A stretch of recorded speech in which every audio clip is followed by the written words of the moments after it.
Hi guys, welcome to our channel English Learning by Gyan. In this video we will learn the meaning of remain in English and Hindi with example sentences.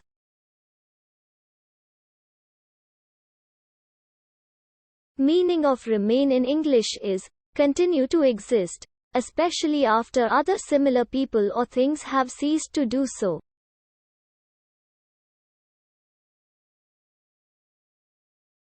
Remain का हिंदी में अर्थ होता है रहना, टिकना, बचना या पीछे ठहरना.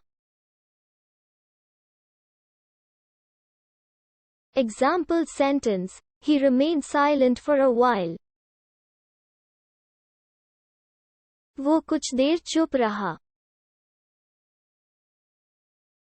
You have to remain until the weather improves.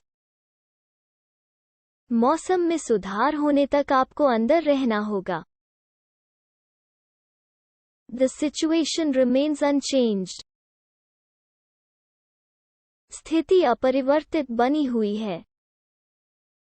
Please remain seated until all the lights are on. कृपया तब तक बैठे रहें जब तक सभी लाइटें चालू न हों. The library will remain closed until next week.